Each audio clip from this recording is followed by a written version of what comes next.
ಆತ್ಮೀಯ ಕೇಳುಗರಿಗೆ ನಿಮ್ಮ ರಮಾಶ್ರೀ ನಾಡಿಗೇರ್ ಮಾಡುವ ನಮಸ್ಕಾರಗಳು. ರಮ್ಯ ಕಥಾಲೋಕಕ್ಕೆ ನಿಮಗೆಲ್ಲ ಮತ್ತೊಮ್ಮೆ ಸ್ವಾಗತ. ನೀವೀಗ ಪ್ರೀತಿಯ ತೇರು ಧಾರಾವಾಹಿಯ 47ನೇ ಅಧ್ಯಾಯವನ್ನು ಕೇಳ್ತಾ ಇದ್ದೀರಾ. ಕಥೆ ಪ್ರಾರಂಭ ಮಾಡೋದಕ್ಕೂ ಮೊದಲು ಯಾರ್ಯಾರು ಇನ್ನೂ ಚಾನಲ್ನ ಸಬ್ಸ್ಕ್ರೈಬ್ ಮಾಡ್ಕೊಂಡಿಲ್ಲ ಅವರೆಲ್ಲ ದಯವಿಟ್ಟು ಚಾನಲ್ನ ಸಬ್ಸ್ಕ್ರೈಬ್ ಮಾಡ್ಕೊಳ್ಳಿ, ಕಥೆಯನ್ನು ಲೈಕ್ ಮಾಡಿ, ಶೇರ್ ಮಾಡಿ ಪ್ರೋತ್ಸಾಹಿಸಿ. ಈಗ ಕಥೆಯ ಮುಂದಿನ ಭಾಗಕ್ಕೆ ಹೋಗೋಣ. ವಾರಿಜಾ ತನ್ನ ಚಿಂತೆಯನ್ನು ವಾಗೀಶ್ನಲ್ಲಿ ತೋಡಿಕೊಂಡ ಮೇಲೆ ವಾಗೀಶ ಕೂಡ ಅದಿತಿಯ ಬಗ್ಗೆ ಚಿಂತಿತನಾಗಿದ್ದ. ವಾಕಿಂಗ್ ಮುಗಿಸಿ ಬಂದಾಗಿನಿಂದ ಚಿಂತಿತನಾಗಿದ್ದ ವಾಗೀಶನನ್ನು ನೋಡುತ್ತಾ, ಏನ್ರಿ ಭಾಳ ಯೋಚನೆ ಮಾಡ್ತಾ ಇದ್ದೀರಾ, ಏನಾಯ್ತು ಅಂಥದ್ದು ಎಂದು ಕೇಳಿದಳು ಲೀಲಾ ಎಲೆ ಅಡಿಕೆ ಮಡಿಸಿಕೊಡುತ್ತಾ. ವಾರಿಜಾಗೆ ಅದಿತಿದೇ ಯೋಚನೆ ಎಂದು ಹೇಳುತ್ತಾ ವಾರಿಜಾ ತನ್ನ ಮುಂದೆ ತೋಡಿಕೊಂಡ ಚಿಂತೆಯನ್ನೆಲ್ಲ ಲೀಲಾದ ಮುಂದೆ ಹರಡಿದ. ಅಯ್ಯೋ ಹಣೆ ಬರವೇ, ನಿಮ್ಮ ಅಣ್ಣ ತಂಗಿಗೆ ಮಾಡೋಕ್ಕೆ ಬೇರೆ ಕೆಲಸ ಇಲ್ಲೇನ? ಅದಿತಿ ವಿಷಯದಲ್ಲಿ ಯೋಚನೆ ಮಾಡೋಕ್ಕೇನಿದೆ? ಒಳ್ಳೆ ಮನೆ ಸೇರಿದಾಳೆ, ಬಂಗಾರದಂಥ ಗಂಡ, ಮುತ್ತನಂಥ ಅತ್ತೆ ಸಿಕ್ಕಿದ್ದಾರೆ. ನೀವು ಗಾದೆ ಮಾತು ಕೇಳಿಲೇನು? ಗಂಡ ಪಾವನ ಮಾಡಿದ್ರೆ ಗುಂಡು ಪಾವನ, ಅತ್ತೆ ಪಾವನ ಮಾಡಿದ್ರೆ ತೊತ್ತು ಪಾವನ ಅಂತ. ಇಬ್ಬರು ಪ್ರೀತಿನೂ ಗಳಿಸಿದಾಳೆ ನಮ್ಮ ಅದಿತಿ. ಅಲ್ಲದೆ ಅದಿತಿ ಪ್ರಬುದ್ಧವಾದ ಹುಡುಗಿ, ಹೊಂದ್ಕೊಳ್ಳೋಕ್ಕೆ ಸ್ವಲ್ಪ ಸಮಯ ಬೇಕಾಗ್ಬೋದು ಅಷ್ಟೇ ಎಂದಳು.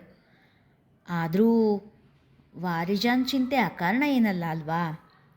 ಅದಿತಿ ಬೆಳೆದು ಬಂದ ರೀತಿಗೂ ಆದಿತ್ಯನ ಮನೆ ರೀತಿ ನೀತಿಗೂ ಭಾರಿ ವ್ಯತ್ಯಾಸ ಇದೆ, ಚಿಂತೆಯಿಂದ ಹೇಳಿದ ವಾಗೀಶ. ಅಯ್ಯ ಕರ್ಮವೇ, ಎಲ್ಲರ ಮನೆ ರೀತಿ ನೀತಿನೂ ಬೇರೆ ಬೇರೆಯೇ ಇರ್ತವೆ. ಈಗ ನಮ್ಮನೆ ರೀತಿಯೇ ಬೇರೆ ಇತ್ತು. ನಾನು ಈ ಮನೆಗೆ ಹೊಂದ್ಕೊಳ್ಳಿಲ್ವಾ? ವಾರುಣಿ ಮಂಜಣ್ಣನ ಮನೆಗೆ ಹೊಂದ್ಕೊಳ್ಳಿಲ್ವಾ? ನಮ್ಮ ಸುರಭಿ ಅವಳತ್ತೆ ಮನೆಗೆ ಹೊಂದ್ಕೊಂಡು ಬಾಳ್ತಾ ಇಲ್ವಾ? ಅಷ್ಟೆಲ್ಲ ಯಾಕೆ? ನಿಮ್ಮ ತಂಗಿ ವಾರಿಜಾನೇ ಇಲ್ಲಿದ್ದ ಸುಖದ ಸುಪ್ಪತ್ತಿಗೆ ಬಿಟ್ಟು ಶ್ರೀಕಾಂತ್ ಅವ್ರ ಜೊತೆ ಅರಿದೇ ಇರೋ ಊರು, ಅರಿದೇ ಇರೋ ಭಾಷೆ, ಇದಕ್ಕೆಲ್ಲ ಹೊಂದ್ಕೊಳ್ಳಿಲ್ವಾ?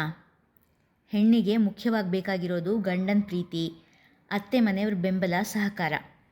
ಅದೆಲ್ಲ ಅದಿತಿಗೆ ಭರ್ಪೂರ್ ಸಿಕ್ಕಿದೆ. ಅವಳು ಬೇಕಾದಂಗೆ ಹೊಂದ್ಕೋತಾಳೆ. ನೀವು ಚಿಂತೆ ಬಿಡ್ರಿ, ನಿಮ್ಮ ತಂಗಿಗೂ ಚಿಂತೆ ಮಾಡಬೇಡ ಅಂತ ಬುದ್ಧಿ ಹೇಳ್ರಿ ಎಂದಳು ಲೀಲಾ. ನೀನು ಹೇಳೋದು ನಿಜ ಎಂದವ. ನನ್ನ ಹೆಂಡತಿ ಭಾರಿ ಬುದ್ಧಿವಂತೆ ಎಂದು ಹೇಳುತ್ತಾ ತಲೆಯಿಂದ ಅದಿತಿಯ ಚಿಂತೆ ತೆಗೆದುಹಾಕಿದನು ವಾಗೀಶ. ಶ್ರೀಕಾಂತನ ಬಳಿ ತನ್ನ ಮನದ ದುಗುಡ ಹೇಳಿಕೊಂಡ ಮೇಲೆ ಅದಿತಿಯ ಮನ ತುಸು ಹಗುರಾಗಿತ್ತು. ಇನ್ನು ತನ್ನ ಅಪ್ಪ ಆದ್ಯಾಳನ್ನು ಸಂಭಾಳಿಸುವರು ಎಂಬ ಭರವಸೆ ಅವಳ ನೆಮ್ಮದಿಯನ್ನು ಹೆಚ್ಚಿಸಿತ್ತು. ಅದಿತಿ, ವಾರಿಜಾ ಅವರಿಗೆ ಕುಂಕುಮಕ್ಕೆ ಹೇಳಿ ಬಂದ್ಯಾ? ಎಷ್ಟೊತ್ತಿಗೆ ಬರೋಕ್ಕೆ ಹೇಳಿದೆಯಾ ಕೇಳಿದರು ಸೌಭಾಗ್ಯಮ್ಮ. ಟೈಮೆಲ್ಲ ಏನೂ ಹೇಳಲಿಲ್ಲ ಅತ್ತೆ, ಕುಂಕುಮಕ್ಕೆ ಬನ್ನಿ, ಅತ್ತೆ ಫೋನ್ ಮಾಡಿ ಕರೀತಾರೆ ಅಂತ ಅಷ್ಟೇ ಹೇಳಿದೆ. ಅಪ್ಪ ಅಮ್ಮ ಸಂಜೆ 6ಕ್ಕೆ ಇಲ್ಲಿಂದ ಹೊರಡಬೇಕಂತೆ. ನಿಮ್ಗೆ ಅನುಕೂಲ ಆಗೋ ಸಮಯ ನೋಡಿಕೊಂಡು ನೀವು ಹೇಳಿಬಿಡಿ ಎಂದಳು. ಸೌಭಾಗ್ಯಮ್ಮನಿಗೆ ನಿಮ್ಮ ಅನುಕೂಲಕ್ಕೆ ತಕ್ಕಂತೆ ಎಂದು ಹೇಳಿ ಹಿರಿಯತನ ತಮಗೆ ಬಿಟ್ಟುಕೊಟ್ಟ ಸೊಸೆಯ ಬುದ್ಧಿವಂತಿಕೆ ಮೆಚ್ಚುಗೆಯಾಗಿತ್ತು. ಆದಿತ್ಯ, ನಿಮ್ಮ ಅತ್ತೆ ಮಾವ ನಾಳೆ ಊರಿಗೆ ಹೊರಡ್ತಾರೆ. ಮದುವೆಯಲ್ಲಿ ಅವ್ರಿಗೆ ಉಡುಗೊರೆ ಅಂತ ಏನೂ ಕೊಟ್ಟಿಲ್ಲ. ನೀನು ಅದಿತಿನ ಪೇಟೆಗೆ ಕರ್ಕೊಂಡು ಹೋಗಿ ಅವಳ ಅಪ್ಪ ಅಮ್ಮ ಹಾಗೆ ತಂಗಿಗೆ ಸೀರೆ ಬಟ್ಟೆ ಎಲ್ಲ ತೊಗೊಂಡು ಬಂದ್ಬಿಡು ಎಂದಾಗ ಒಪ್ಪಿಗೆ ಎಂಬಂತೆ ಮುಗುಳುನಗೆ ಬೀರಿದ ಆದಿತ್ಯ. ತನ್ನ ಹಾಗೆಯೇ ಆದಿತ್ಯ ಕೂಡ ಮೊದಲಿನಿಂದಲೇ ತನ್ನನ್ನು ಪ್ರೀತಿಸುತ್ತಿರುವನೆಂದು ತಿಳಿದ ಮೇಲೆ ಅದಿತಿಯ ಮನ ಹರ್ಷದ ಕಡಲಾಗಿತ್ತು. ಒಂದೇ ಕೋಣೆಯಲ್ಲಿದ್ದರೂ ಅದಿತಿ ಆದಿತ್ಯನ ನಡುವಿನ ಸಂಕೋಚದ ಪರದೆ ಇನ್ನೂ ಸರಿದಿರಲಿಲ್ಲ. ಒಬ್ಬರಿಗೆ ತಿಳಿಯದ ಹಾಗೆ ಒಬ್ಬರು ಕದ್ದು ಕದ್ದು ನೋಡುತ್ತಿದ್ದರೆ ಹೊರತು ಪ್ರೀತಿಯನ್ನು ಎಂದೂ ವ್ಯಕ್ತಪಡಿಸಿದವರಲ್ಲ ಇಬ್ಬರು. ಅಡುಗೆ ಮನೆಯ ಕೆಲಸ ಮುಗಿಸ ಬಂದ ಅದಿತಿ ಗಂಭೀರವಾಗಿ ಏನೋ ಓದುತ್ತಾ ಕುಳಿತಿದ್ದವನ ಮುಖವನ್ನೇ ನೋಡುತ್ತಾ ನಿಂತಳು.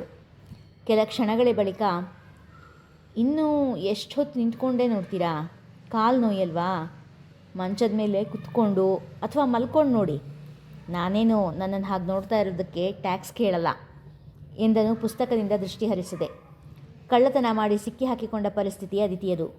ತನ್ನ ಕೆಲಸಕ್ಕೆ ತಾನೇ ಸಂಕೋಚಪಟ್ಟು ಮಂಚದ ಇನ್ನೊಂದು ಬದಿಯಲ್ಲಿ ಆದಿತ್ಯನಿಗೆ ಬೆನ್ನಾಗಿ ಮಲಗಿದಳು. ಆದಿತ್ಯ ಕೂಡ ಅವಳ ನಡೆಗೆ ನಸುನಗುತ್ತಾ ತನ್ನ ಓದನ್ನು ಮುಂದುವರೆಸಿದನು. ಅಯ್ಯೋ, ಇಷ್ಟೆಲ್ಲ ಬೇಡ, ಈಗಷ್ಟೇ ಊಟ ಮುಗಿಸಿದ್ದು.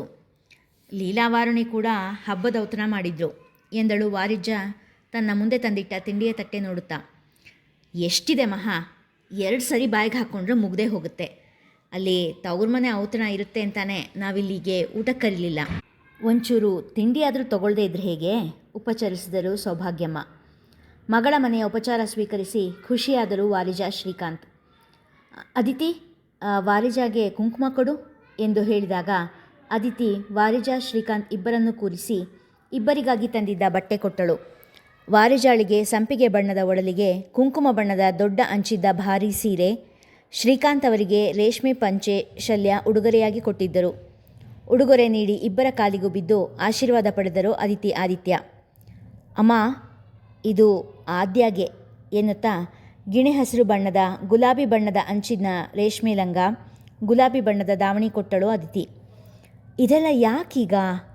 ಸಂಕೋಚದಿಂದ ನುಡಿದರು ಶ್ರೀಕಾಂತ್. ಮಗಳ ಮದುವೆ ಉಡುಗೊರೆ, ನಿಮ್ಮ ಮಗಳೇ ಆರಿಸಿರೋ ಸೀರೆ, ನಿಮಗಿಷ್ಟ ಆಯಿತಾ? ನಗುತ್ತಾ ಕೇಳಿದರು ಸೌಭಾಗ್ಯಮ್ಮ. ಭಾರೀ ರೇಷ್ಮೆ ಸೀರೆ ನೋಡಿದ ವಾರಿಜಾ ಅವರ ಮುಖದಲ್ಲಿ ಸಂತೋಷಕ್ಕಿಂತ ಚಿಂತೆಯ ಗೆರೆಯೇ ಎದ್ದು ಕಾಣುತ್ತಿತ್ತು. ಅಮ್ಮ, ನನಗೆ ಕೆಲಸ ಮಾಡೋಕ್ಕಿಷ್ಟ ಇಲ್ಲ ಅಂತ ಯಾಕೆ ಹೇಳಿದೆ? ನಾನು ಕೆಲಸಕ್ಕೆ ಹೋಗಬೇಕು ಅಂದ್ಕೊಂಡಿದ್ದೆ. ಶ್ಯಾಮ್ಲಾನ್ ಓದ್ ಮುಗಿಯುವಾಗಾದರೂ ನಾನು ಕೆಲಸಕ್ಕೆ ಹೋಗಿದ್ದರೆ ಅಪ್ಪಂಗೆ ಸ್ವಲ್ಪ ಹೆಲ್ಪ್ ಮಾಡ್ಬೋದಿತ್ತು. ಕೋಮಲ ತನ್ನ ತಾಯಿ ಪಂಕಜ ಅವರ ಬಳಿ ಜಗಳ ಕೇಳಿದಿದ್ದಳು. ನೋಡಮ್ಮ ಕೋಮಲ, ಮದುವೆ ಆದಮೇಲೆ ಅತ್ತೆ ಮನೆಯವ್ರು ಹೇಳ್ದ ಹಾಗೆ ಕೇಳಲೇಬೇಕಾಗುತ್ತೆ. ನೀನು ನನಗೆ ಸಹಾಯ ಮಾಡಬೇಕು ಅಂದ್ಕೊಂಡಿಯಲ್ಲ, ಅಷ್ಟು ಸಾಕು ಬಿಡು. ನನಗೇನು ಶ್ಯಾಮ್ಲಾನ್ ಓದಿಸೋದು ಕಷ್ಟ ಆಗಲ್ಲ. ಇನ್ನೊಂದು 3-4 ವರ್ಷ ಆಮೇಲೆ ಅವಳು ಒಂದು ಕೆಲಸಕ್ಕೆ ಅಂತ ಹೋದರೆ ಅವಳು ಕೂಡ ನಿನ್ನ ಹಾಗೇ ತನ್ನ ಮದುವೆಗೆ ಅಂತ ಒಂದಿಷ್ಟು ಕೂಡ ಹಾಕ್ಕೋತಾಳೆ. ಮನದಲ್ಲಿ ಸಾಲದ ಹೊರೆಯ ಚಿಂತೆ ಇದ್ದರೂ ಹೊರಗೆ ಯಾವುದೇ ಚಿಂತೆ ಇಲ್ಲದಂತೆ ನುಡಿದರು ಶಶಿಧರ. ಅಪ್ಪನ ಚಿಂತೆ ತಿಳಿಯದ್ದೇನಲ್ಲ ಕೋಮಲಳಿಗೆ. ಇನ್ನು ಮುಂದೆ ತನ್ನ ತವರಿಗೆ ಏನೂ ಸಹಾಯ ಮಾಡಲಾಗದು ಎಂಬ ಬೇಸರದಲ್ಲೇ ಎದ್ದು ತನ್ನ ರೂಮಿಗೆ ನಡೆದಳು. ಅವಳ ಹಿಂದೆಯೇ ಬಂದ ಪಂಕಜ, ಬೇಜಾರು ಮಾಡ್ಕೋಬೇಡ ಕೋಮಲ, ಮದುವೆ ಆಗಿ ಹೊಸದ್ರಲ್ಲಿ ಸ್ವಲ್ಪ ತಗ್ಗಿ ಬಗ್ಗಿ ನಡಿಬೇಕಾಗತ್ತೆ. ಈಗ ಅವ್ರು ಹೇಳಿದ ಹಾಗೆ ಕೇಳಿಬಿಡು. ಸ್ವಲ್ಪ ಕಾಲ ಕಳೆದ ಮೇಲೆ ನಿನ್ನ ಮನಸ್ಸಲ್ಲಿರೋದನ್ನು ನಿನ್ನ ಗಂಡನ ಮೂಲಕ ನೆರವೇರಿಸ್ಕೊ. ಆವಾಗ ಕೆಲಸಕ್ಕೆ ಹೋಗಬೇಕು ಅನಿಸಿದ್ರೆ ಕೆಲಸಕ್ಕೆ ಹೋಗು, ಅಥವಾ ತವ್ರ ಮನೆಗೆ ಸಹಾಯ ಮಾಡಬೇಕು ಅನಿಸಿದ್ರೆ ಮಾಡು. ಒಂಚೂರು ಗಂಡ ಅಡ್ಜಸ್ಟ್ ಆಗಿಬಿಟ್ರೆ ಇದೆಲ್ಲ ದೊಡ್ಡ ಸಮಸ್ಯೆನೇ ಅಲ್ಲ. ದೊಡ್ಡ ಮನೆತನದೊಬ್ಬಳೇ ಸೊಸೆ ನೀನು. ನಿನ್ನ ಮಾತಿಗಳು ಬೆಲೆ ಇಲ್ಲದೆ ಇರುತ್ತೆಯೇ? ಸ್ವಲ್ಪ ಜಾಣತನ ಉಪಯೋಗಿಸ್ಬೇಕು ಅಷ್ಟೇ ಎಂದರು. ಈಗಲೇ ಒಪ್ಪದೇ ಇರೋರು ಆಮೇಲೆ ಕೆಲಸಕ್ಕೆ ಹೋಗೋಕೆ ಒಪ್ತಾರೇನಮ್ಮ? ತುಸು ಚಿಂತೆಯಿಂದಲೇ ನುಡಿದಳು ಕೋಮಲ. ಅಯ್ಯೋ ಪೆದ್ದಿ, ಯಾವಾಗ ಕೇಳಬೇಕೋ ಆವಾಗ, ಹೇಗೆ ಕೇಳಬೇಕೋ ಹಾಗೆ ಕೇಳಿದ್ರೆ ನಿನ್ನ ಗಂಡ ಕೆಲಸಕ್ಕೆ ಕಳಿಸೋಕ್ಕೆ ಒಪ್ತಾರೆ. ಇನ್ನು ಗಂಡ ಒಪ್ಪಿದ್ಮೇಲೆ ಅತ್ತೆ ಒಪ್ಪೋದೇನು ಮಹಾ, ಅವರು ಒಪ್ತಾರೆ. ನೀನು ಸ್ವಲ್ಪ ಬುದ್ಧಿವಂತಿಕೆ ತೋರಿಸ್ಬೇಕು ಅಷ್ಟೇ ಎಂದರು. ಕೋಮಲ ತಾಯಿಯ ಮಾತನ್ನು ಕೇಳಿ ಚಿಂತಿಸುತ್ತಾ ಕುಳಿತಳು. ಭಾರೀ ರೇಷ್ಮೆ ಸೀರೆ ನೋಡಿದ ವಾರಿಜಾ ಅವರ ಮುಖದಲ್ಲಿ ಸಂತೋಷಕ್ಕಿಂತ ಚಿಂತೆಯ ಗೆರೆಯೇ ಎದ್ದು ಕಾಣುತ್ತಿತ್ತು. ನಿಮ್ಮ ಮಗಳೇ ಆರಿಸಿರೋ ಸೀರೆ ನಿಮಗೆ ಇಷ್ಟ ಆಯಿತಾ? ನಗುತ್ತಾ ಕೇಳಿದರು ಸೌಭಾಗ್ಯಮ್ಮ.